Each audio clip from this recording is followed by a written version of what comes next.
Brigade পুরো কানায় কানায় পরিপূর্ণ, সমস্ত বর্ণের ধর্মের সমস্ত এজের মানুষ ঐক্যবদ্ধভাবে শান্তিপূর্ণভাবে ব্রিগেডের ময়দানে তারা আছেন।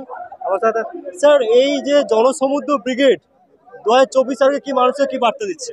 অবশ্যই এই ব্রিগেডের এই জনসমুদ্র পশ্চিমবাংলার লড়াকু মানুষ, সংগ্রামী মানুষকে নতুনভাবে উৎসাহিত করবে এবং পশ্চিমবাংলার জনগণ যারা পরিবর্তন চাইছে, তৃণমূল এবং বিজেপির যে কুশাসন, সেই শাসন থেকে তারা যারা মুক্তি চাইছে, তাদের কাছে আজকের এই ব্রিগেড নতুন বার্তা নিয়ে যাবে, নতুন উৎসাহ নিয়ে যাবে এবং আগামী দিনে বামপন্থীদের পক্ষে মানুষের সমবেত করতে সাহায্য করবে।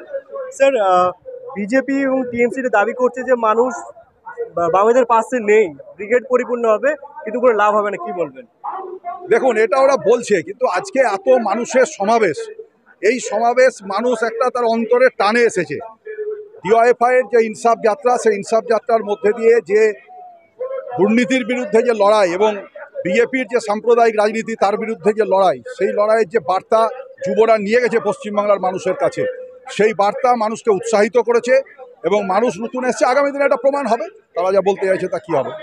2024 লোকসভার আগে ব্রিগেড কতটা বামেদেরকে অক্সিজেন দেবে বলে মনে করছেন? নিঃসন্দেহে এটা শুধু বামেদের নয়, পশ্চিমবাংলার লড়াকু মানুষ, পশ্চিমবাংলার পরিবর্তনকামী মানুষ, পশ্চিমবাংলার প্রগতিশীল মানুষ, অসাম্প্রদায়িক মানুষ যারা বিজেপির এই সাম্প্রদায়িক রাজনীতি এবং তৃণমূলের এই দুর্নীতির নাগপাশ থেকে মুক্ত হতে চাইছে, সমস্ত অংশের মানুষ অক্সিজেন পাবে, বাড়তি উৎসাহ পাবে এবং বাড়তি লড়াইয়ের ময়দানে সামিল হওয়ার উৎসাহ তারা পাবে।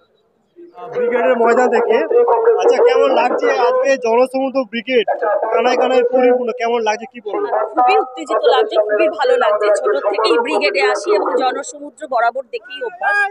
ব্রিগেড যখন বামপন্থীরা ডাকে তখন সবসময় এখানে জনসমুদ্র হয়, আজকেও তার হেরফের হয়নি, তাই খুবই ভালো লাগছে এবং আগামী দিনের সংগ্রামটা আরো জোরদার হোক সেটার আশা রেখেই আমরা সবাই ব্রিগেডে আজকে এসেছি।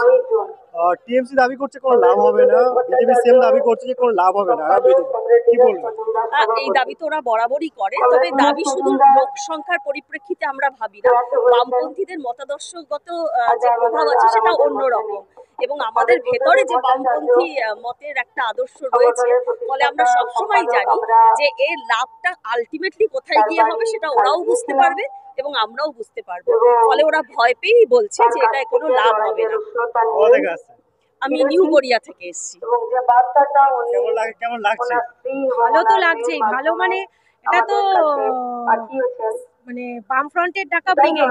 আমি আজ এবার ব্রিগেডের মধ্যে আমার আজকে ফার্স্ট আমি এসেছি, আমি আগে কোনোদিন আসিনি, তো আমার এই বন্ধুর হাত ধরেই আমি আজকে এসেছি। ভালো তো লাগছেই। আমরা চাই পরিবর্তনের আশাতে এসেছি। আমরা আশা রাখি পরিবর্তন একদিন না একদিন হবে, একদিন না একদিন পরিবর্তন আসবে। মানুষ সেটা বুঝতে শিখে গেছে, আগামীকালে আরো বুঝবে, পরিবর্তন আমরা আনবই। সেই জন্যই আমরা এসেছি আজকে ব্রিগেডে। আগামী দিন পরিবর্তনের জন্য যে জনসমুদ্র 2024 কি প্রকৃত অর্থে সিপিএম কে বামেদেরকে লাভ দেবে? 100 লাভ তো দেবে, কারণ সেই আশা নিয়েই আমরা এসেছি।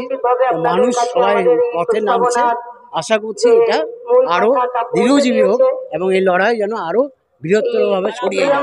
আমরা বামপন্থীরা তো শুধু ভোট সর্বস্ব রাজনীতি করি না, আমরা সমাজ পরিবর্তনের লড়াইতে বিশ্বাসী, ফলে অবশ্যই এর একটা ভালো এফেক্ট আসবে। আগামী পরিবর্তন আসবেই।